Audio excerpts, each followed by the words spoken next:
चलो जहाजपुर। बंधुओं, जितने भी जीव जंतु हैं सब सोते हैं, जागते हैं और सोते हैं। नींद के बिना काम चलने वाला नहीं है। उपवास करेंगे तो भोजन के बिना काम चल सकता है, लेकिन उपवास के दिन रात में भी सोना तो पड़ता है। सोए बिना काम नहीं चलता है, सोना बहुत जरूरी है ना। सोते समय आँख देखती नहीं है, कान सुनते नहीं है, नाक सूंघती नहीं है, मुंह खाता नहीं है, शरीर हिलता डुलता नहीं है। कब? जब सो जाते हैं। यदि आपने घर की सारी लाइट बंद कर दी तो मीटर चलना बंद हुआ कि नहीं हुआ? अरे बोलिए ना, नहीं हुआ, कम हो गया, कम हो गया, लेकिन बंद नहीं हुआ। भले तुमने सारे घर की लाइट बंद कर दी, कनेक्शन तो है ना।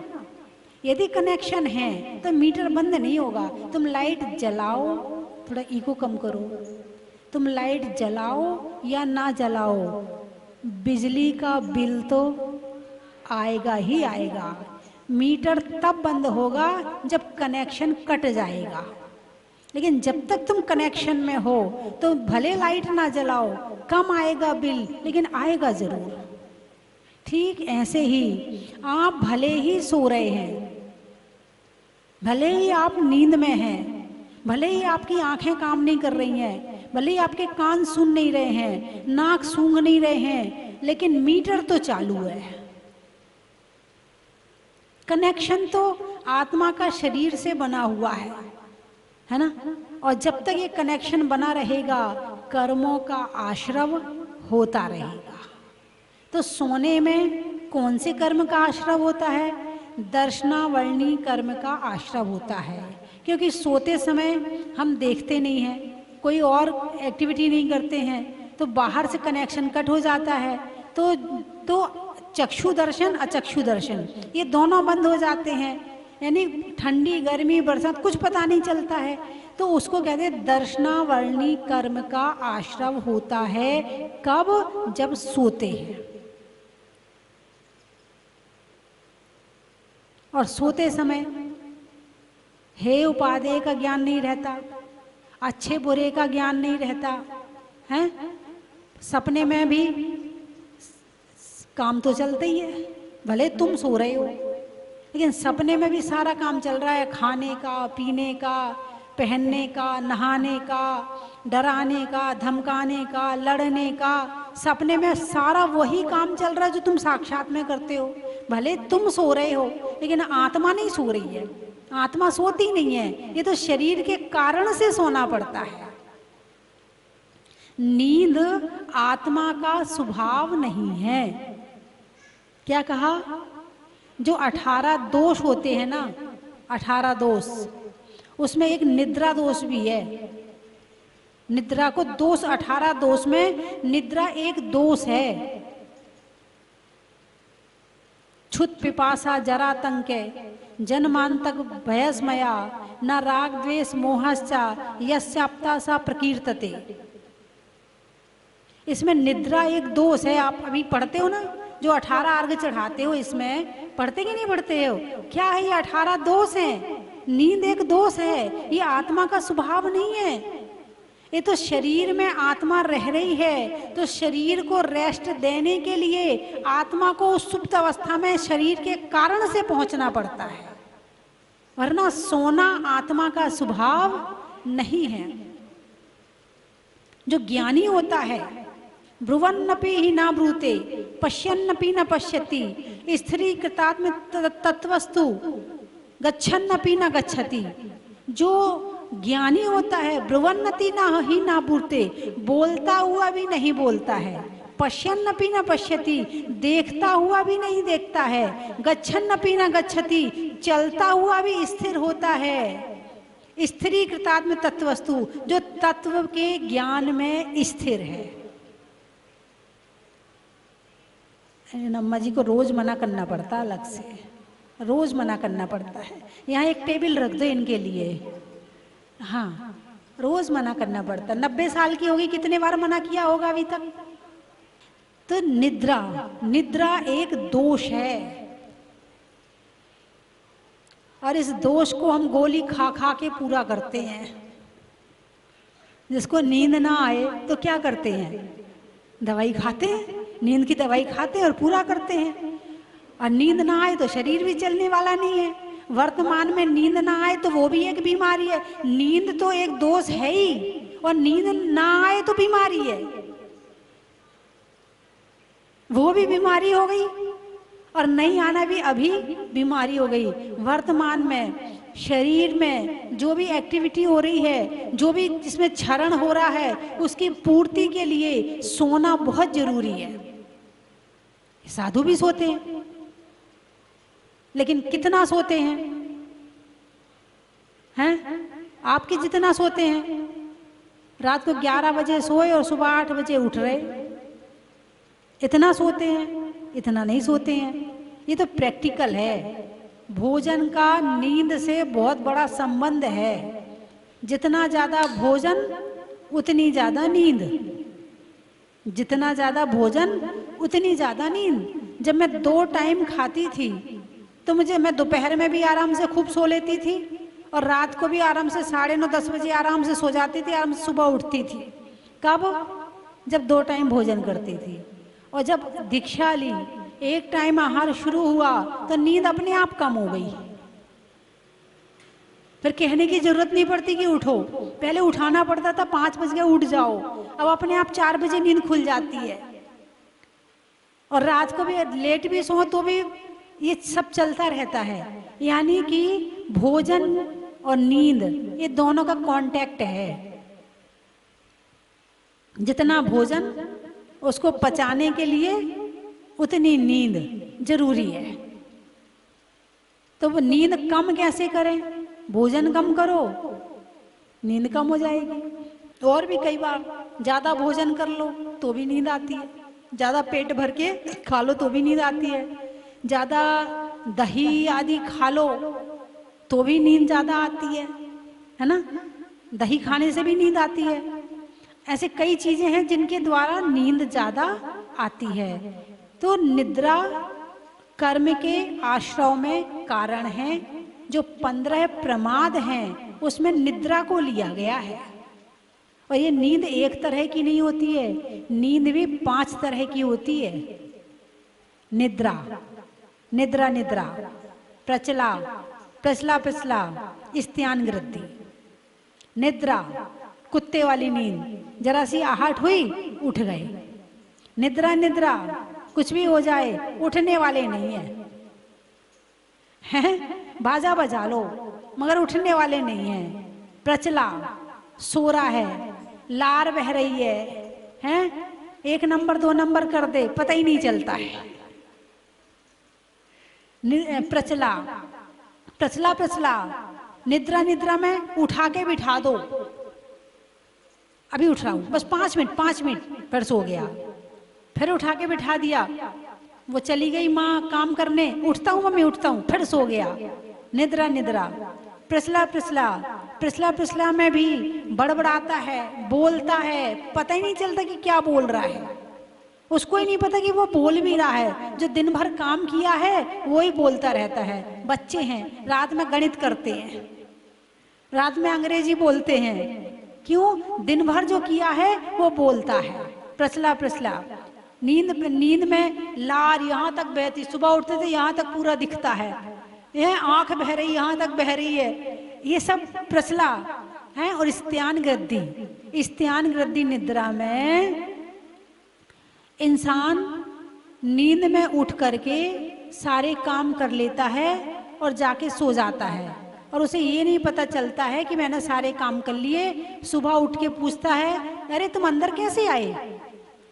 हमने तो दरवाजा खोला ही नहीं, तुम अंदर कैसे आए? अरे दरवाजा तो तुम नहीं खोला था, लेकिन नींद में खोला था। कौन सी नींद में? स्त्यान गृद्धि निद्रा में खोला था कि दरवाजा खोल भी दिया और पता ही नहीं, और सुबह पूछ रहे तुम अंदर कैसे आए हैं? रात को उठ के सारे घर का झाड़ू कर लिया, पोछा कर लिया, सारा काम निपटा दिया और जाके फिर सो गए, और सुबह उठे, अरे घर का झाड़ू पोछा किसने कर दिया, ये सफाई किसने कर दी?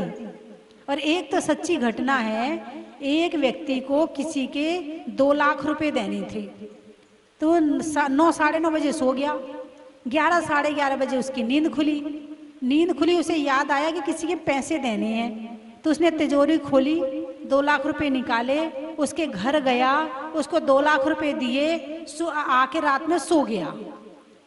फिर सुबह उठा, फिर नींद खुली, बोले यार उसके 2 लाख रुपए देने हैं, और उससे कहा था कि मैं कल ही दे दूंगा।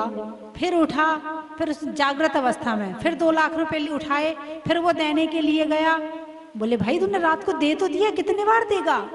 और वो ईमानदार था तो उसने बता दिया, और नहीं होता तो चुपचाप रख लेता, ठीक है भाई रात के भी ला और दिन के भी ला। लेकिन वो ईमानदार था, उसने कहा तूने रात में तो 2 लाख रुपए थी, मैंने तेरे को 2 लाख रुपए कब दिए? बोले रात को 11:30 बजे आया तो था तू मेरे पास में। ये कौन सी निद्रा है? स्त्यान गृद्धि निद्रा है।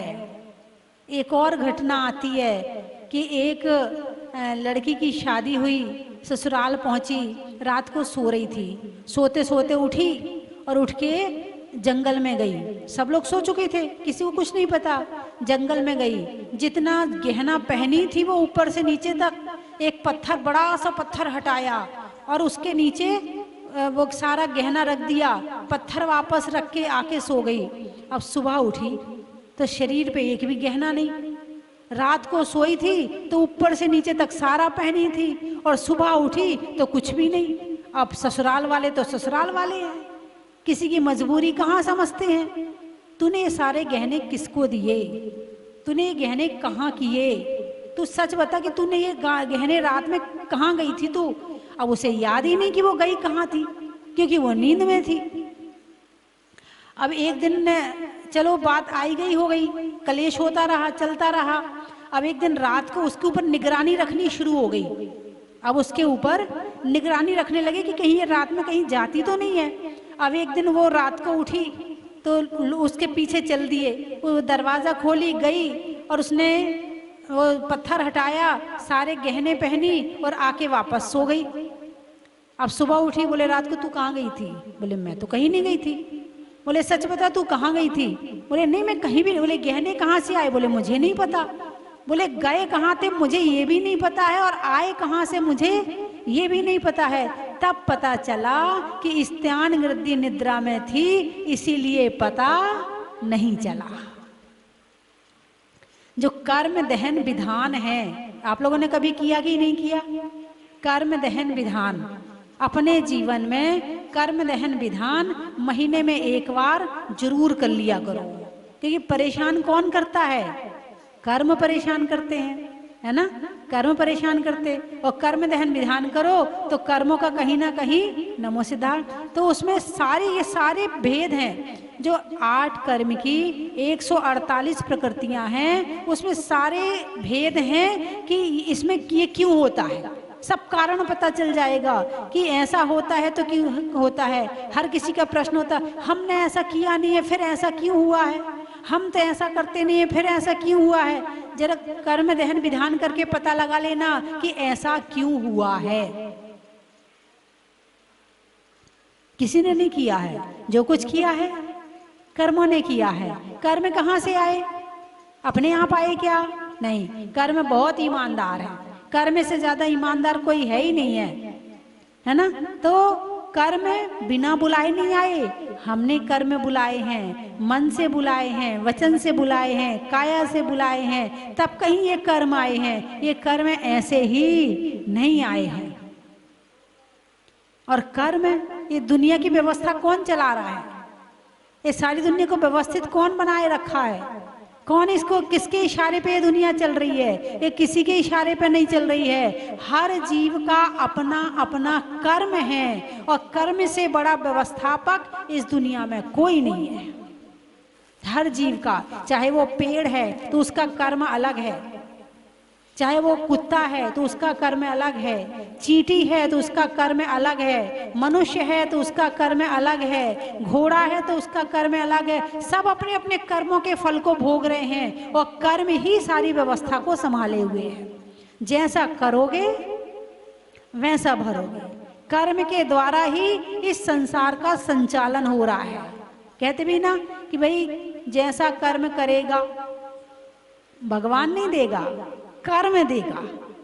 भगवान भी कहते ना कि भगवान की डायरी में सारा हिसाब है। तो हिसाब है किसकी डायरी में? भगवान की डायरी में। अब भगवान की डायरी कितनी बड़ी होगी विचार करो। अरे बोलिए ना, यदि भगवान हिसाब लगाने बैठे हैं तो भगवान की डायरी कितनी बड़ी होगी। तुम अपने घर का एक खाता बही संभालने में टेंशन में आ जाते हो, भगवान तो टेंशन में आ जाएंगे यदि तुम्हारा हिसाब किताब संभालने लगे तो। हैं नहीं, ये सबकी अपनी अपना कर्म है और ऑटोमेटिक व्यवस्था है। यहाँ किसी के करने की जरूरत नहीं है। जो कर्म जब आता है, जैसा आता है, जिस समय के लिए आता है, जिस समय उसे फल देना, वो अपना सब अपने आप चलता रहता है ये व्यवस्था। अब जैसे बारिश हो रही है, बारिश कैसे हो रही है? जब जून के महीने में खूब धूप पड़ी तो बादल बने। क्या हुआ? बादल बने। और फिर वही बादल जब आके यहाँ बरस रहे हैं तो बारिश हो गई। ठंड कैसे हुई भाई? सूरज का जो डायरेक्शन है वो चेंज हो गया तो ठंड हो गई। गर्मी कैसे हुई? सूरज का डायरेक्शन चेंज हो गया तो गर्मी हो गई। किसने गर्मी करी? किसने सर्दी करी? किसने बरसात करी? ऑटोमेटिक व्यवस्था चल रही है। यहाँ कोई किसी का कुछ भी करने वाला नहीं है। एक भाई बोले मेरा बड़ा भाग्य खराब है कि मेरे घर में ऐसा बेटा पैदा हुआ। क्या बोले? मेरा बड़ा भाग्य खराब है कि मेरे घर में ऐसा बेटा पैदा हुआ। उस बच्चे का अपना भाग्य कुछ नहीं है क्या? अरे बोलिए ना, उस बच्चे का भाग्य है कि नहीं है? उस बच्चे का भाग्य तो देखो, जैन कुल में जन्म लिया, धनवान घर में जन्म लिया, अच्छे माता पिता मिले, अच्छा परिवार मिला और ऐसा पड़ा हुआ है। क्या उस बच्चे का अपना कर्म कुछ नहीं है? उस बच्चे का भाग्य अच्छा होता तो वो ऐसा क्यों होता? हैं? कई घर में बुद्धिहीन बच्चे हो जाते हैं, कई घर में अपंग बच्चे हो जाते हैं, कई घर में किसी की कमर खराब होती तो वो दिन भर लेटे रहते हैं, ऐसे बच्चे पैदा हो जाते हैं। सब कुछ मिल गया, बुद्धि नहीं मिली। क्या? सब कुछ मिल गया, बुद्धि नहीं मिली। ऐसा उसने कौन सा काम किया था कि उसको धन भी मिल गया, पैसा भी मिल गया, परिवार भी मिल गया, बुद्धि नहीं मिली? ऐसा कौन सा काम किया था उसने कि उसकी बुद्धि खराब हो गई? जिसने अपनी बुद्धि से दिन भर केवल कलेश, लड़ाई झगड़े, टेंशन है, दूसरे के विषय में ही सोचता रहा, परेशान होता रहा, परेशान करता रहा, अगले जन्म में उसकी बुद्धि खत्म हो गई। हालांकि उसने पिछले जन्म में दान दिया था तो धन मिल गया। हो सकता थोड़ी बहुत तपस्या करी हो तो मनुष्य शरीर मिल गया, लेकिन बुद्धि से काम नहीं किया, बुद्धि से धर्म नहीं किया तो बुद्धि नहीं मिली। जिससे करोगे वो ही मिलेगा। कर्म बड़ा व्यवस्थापक है, वो जरा भी इतना ईमानदार है कि तुम्हारे यहाँ जज को पैसा देके उसके जो निर्णय होते हैं वो चेंज करे जा सकते हैं, लेकिन कर्म के यहाँ कोई घूसखोरी नहीं चलती है। वहां तो जैसा करोगे वैसा भरोगे। तो निद्रा, नींद जो है वो भी कर्म के उदय में आती है। किसके उदय में आती है? कर्म के उदय में नींद आती है। और कर्म का उदय गड़बड़ हो जाए तो नींद नहीं आती है, और कर्म छूट जाए तो नींद बिल्कुल नहीं आती है। जैसे हमारे 3 लोक के नाथ हमारे भगवान हैं, इनका निद्रा निद्रा निद्रा, प्रचला प्रचला प्रचला, स्त्यान वृद्धि, है ना, चक्षु दर्शनावरण, अचक्षु दर्शनावरण, अवधि दर्शनावरण, केवल दर्शनावरण, इन पूरे दर्शनावरण के भेद सहित कर्मों का नाश हो गया है, तो उन्हें सोने की जरूरत ही नहीं है। वो सदा लगातार आत्मा के ध्यान में लीन रहते हैं, उन्हें कोई बाधा नहीं आती है ना। यहाँ तो बढ़िया प्रोग्राम चल रहा है, बढ़िया कार्यक्रम चल रहा है, इतना बढ़िया कार्यक्रम चल रहा है कि उठने का मन नहीं हो रहा है, लेकिन नींद का समय हो गया है तो जाना पड़ेगा, सोना पड़ेगा। तुम सुख में थे लेकिन बाधा आई सुख में, क्यों? नींद के कारण से। नींद ने तुम्हारे सुख में बाधा डाल दी। बैंड बाजे चल रहे हैं, नाच गाने चल रहे हैं, आनंद आ रहा है, मजा आ रहा है, मगर नींद आ रही है। क्या हो गया? नींद आ रही है, अब तो जाके सोना पड़ेगा। नहीं सोएंगे तो तबीयत खराब हो जाएगी, इसलिए जाके सोना तो पड़ेगा। तुम सुख में थे लेकिन नींद ने तुम्हारे सुख में बाधा डाल दी है। ध्यान कर रहे हैं, ध्यान में बड़ा आनंद आ रहा है, लेकिन नींद आई तो सोना पड़ा, सुख में बाधा आ गई। तो नींद के द्वारा सुख में बाधा आती है तो भगवान का निद्रा कर्म ही नष्ट हो गया, उनकी सारी बाधा ही खत्म हो गई, शरीर ही छूट गया। जब शरीर छूट गया तो नींद ही छूट गई, और नींद छूट गई तो जितनी सुख में बाधा आ रही थी सारी बाधाएं खत्म हो गई। दोष है, नींद क्या है? दोष है।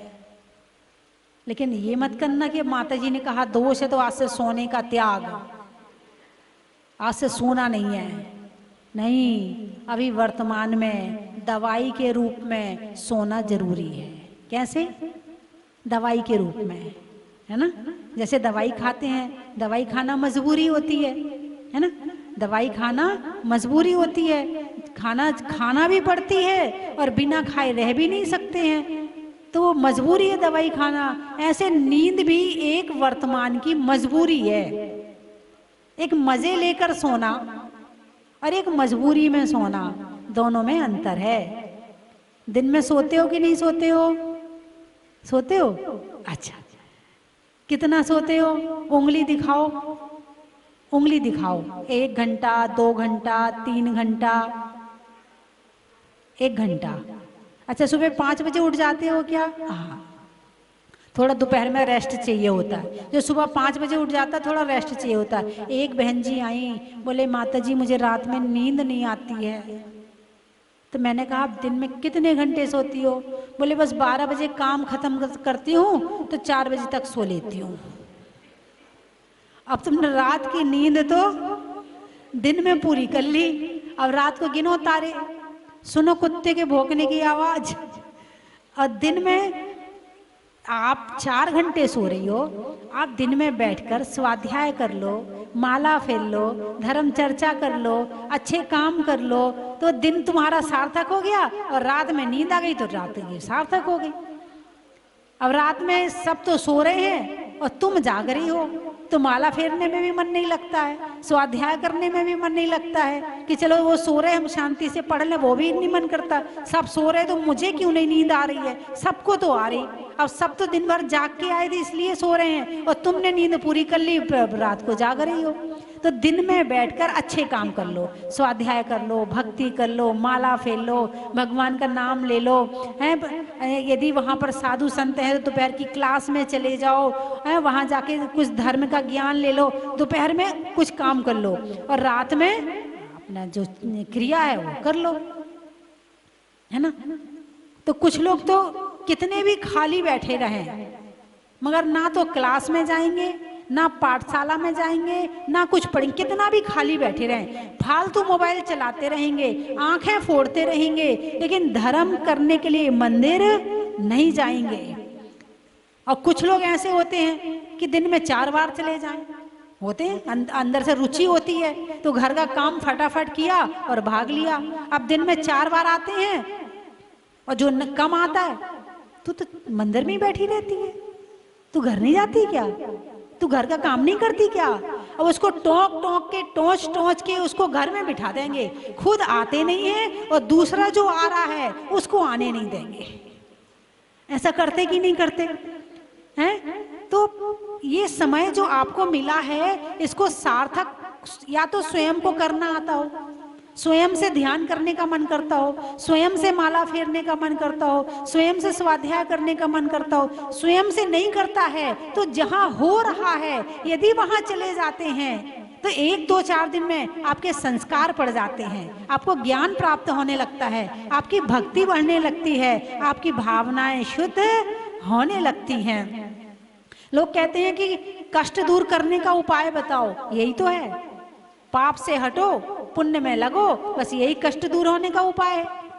तुम्हारे शहर में साधु संत हैं, सुबह उठ के जल्दी घर का काम कर लो, वहां जाके प्रवचन सुनो, आहार दो, दोपहर की क्लास में आओ, शाम की गुरु भक्ति में आओ, आपका मन वैसे ही शांत हो जाएगा। जितनी टेंशन, जितनी परेशानी घूम रही थी दिमाग में, मन वैसे ही शांत हो जाएगा। अरे बोलिए ना, सुख बरस रहा है, पानी तो बरस ही रहा है, सुख भी बरस रहा है, मगर तुम छाता लगा के बैठे हो, हमें नहीं जाना, हमें नहीं चाहिए, छाता लगा के बैठे हो। हाँ या ना?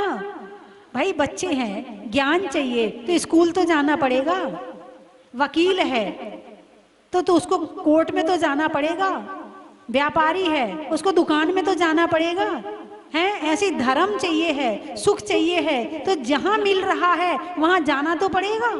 अब तुम जाने ही ना चाहो, जरा सा घर का काम छोड़ने ही ना चाहो तो फिर कैसे मिलेगा? फिर तुम्हारे घर में तो आने वाला है नहीं है। नहीं, घर में भी आ रहा है। अब टीवी खोलो तो सुख आ गया, टीवी में सुख आता कि नहीं आता? प्रवचन सुनो, देखो कैसा सुख मिलता है। सीरियल देख के सुख मिलता है कि प्रवचन सुन के सुख मिलता है? अरे बोलिए ना, सीरियल्स देख करके न, सीरियल देख के सुख नहीं मिलता, मिलता तो है मगर उसमें कुछ सीखने को नहीं मिलता है, और जो मिलता है वो लड़ाई झगड़े दुनिया भर की बातें, तो कलेश और हो जाता है। और प्रवचन में जो मिलता है वो आपके आगे के लिए भी शांति होती है और वर्तमान में भी शांति होती है। लेकिन वहां टीवी खोलने में क्या देखना है, इस बात का ज्ञान करने के लिए भी आपको मंदिर में आना जरूरी है, प्रवचन सुनना जरूरी है।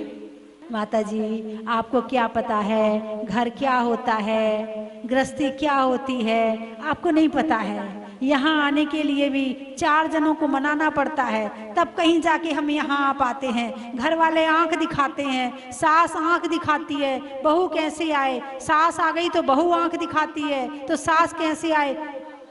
घर में सब चाहिए, कुछ मत करो, मोबाइल चलाते रहो, लेकिन दिखना चाहिए कि वो घर में है।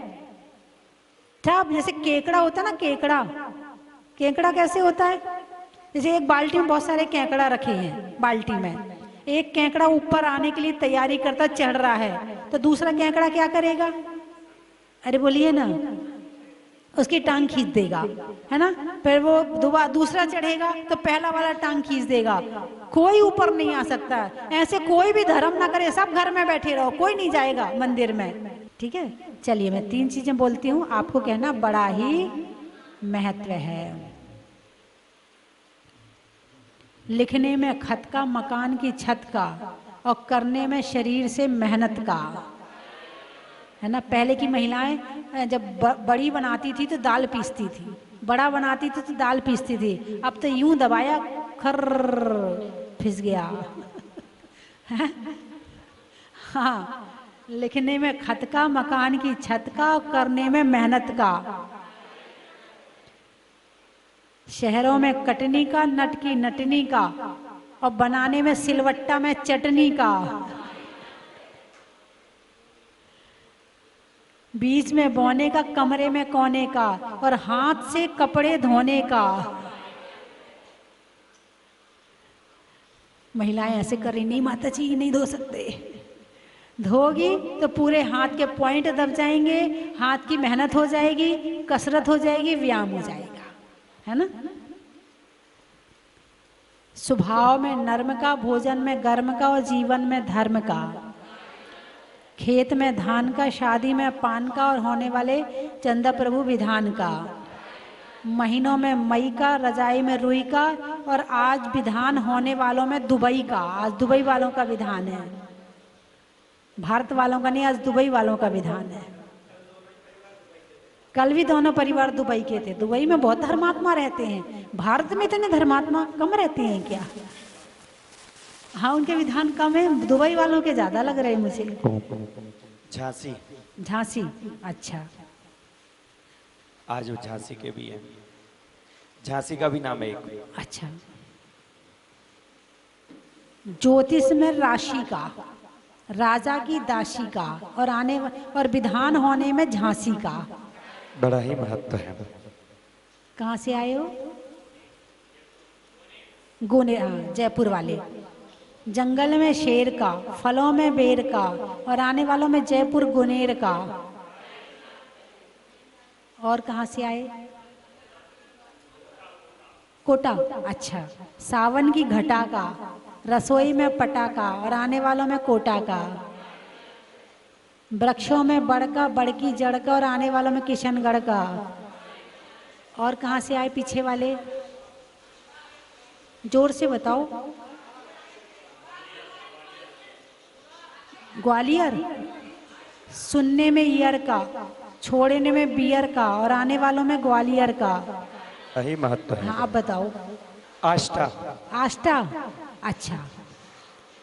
बच्चों में टाटा का, खेत में साटा का, और आने वालों में आष्टा का। बड़ा ही महत्व है। मुरार। बिजली में तार का, शास्त्रों में समय सार का, और आने वालों में मुरार का। और कहाँ से आए? और कहाँ से हैं?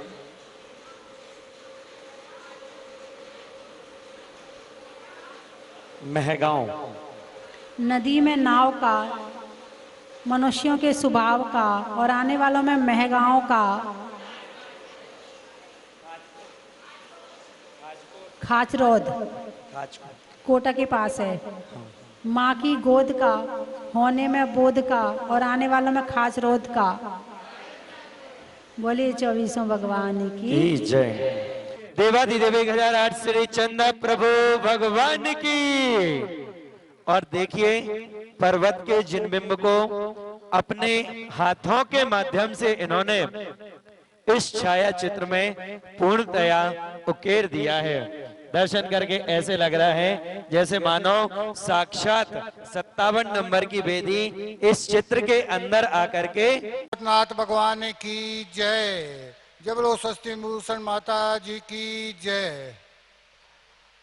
यह तीर्थ स्थान मेरे लिए अद्वितीय है। मैं जब भी राजस्थान आता हूँ बाबा के दर्शन करने जरूर आता हूँ। मेरे छोटे भाई को ब्रेन हेमरेज हुआ था। स्थिति यह थी कि बचने की बहुत कम उम्मीद थी। मैंने बाबा की मान्यता मांगी कि जब भी ये स्वस्थ होगा मैं सबसे पहले राजस्थान में, इसका ट्रीटमेंट चेन्नई में चल रहा था, राजस्थान आऊँगा तो सबसे पहले जहाजपुर आऊँगा। और आज उसी क्रम में मैं जहाजपुर मेरे छोटे भाई को दर्शन कराने आया हूँ। और देवाधिदेव श्री मुनीश्वरनाथ भगवान से प्रार्थना करता हूँ कि मेरे छोटे भाई को जल्दी से जल्दी स्वस्थ करें। और ये राजस्थान में ही है, हर महीने आपके दरबार में आकर के हाजिरी लगाएं, ये मेरी भावना है। नमोस्तु भगवान, नमोस्तु भगवान। वन्ना भी माता जी, वन्ना भी माता जी। का सागर जला खुरई से हैं हम लोगों को बहुत अच्छा लगा। बहुत अच्छी व्यवस्था है, बहुत बढ़िया लगा, बहुत ही सबसे सुंदर, बहुत शांति मिली। तीर्थ स्थान देखकर बहुत ही मन प्रसन्न हो गया।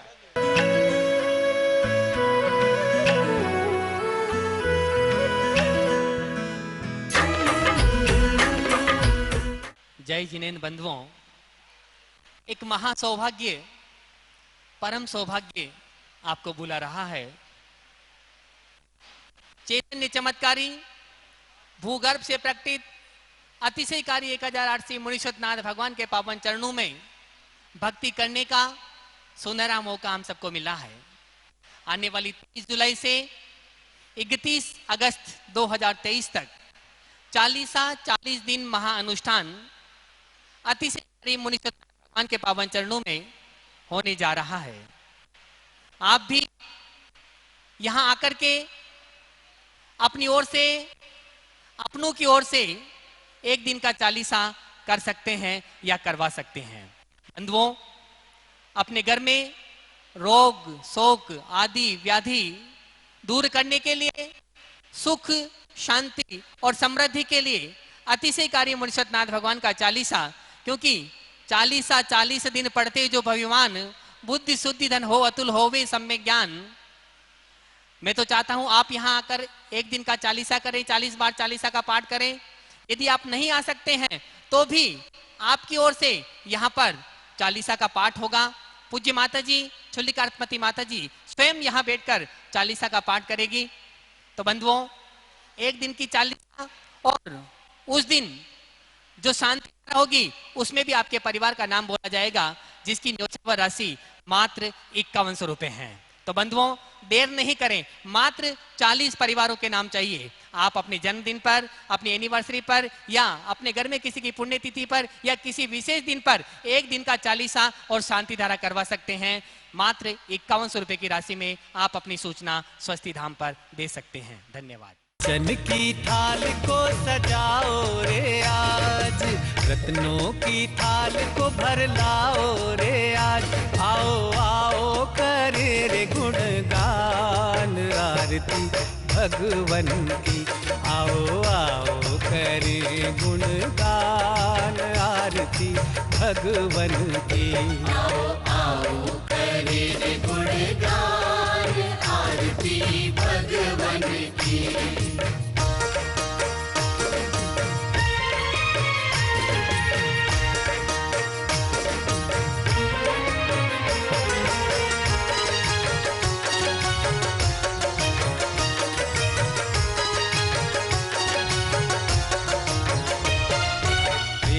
सुमित्र के राज दुलारे, माँ पद्मा जी के नैनों के तार।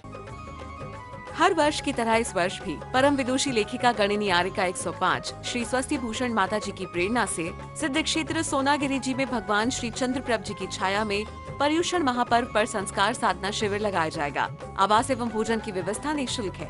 भाग लेने इच्छुक अपना नाम शीघ्र लिखवाएं। संपर्क सूत्र 9425109179, 9425120146, 9993363242। हिंदी 9425109179, 9425120146, 9993363242।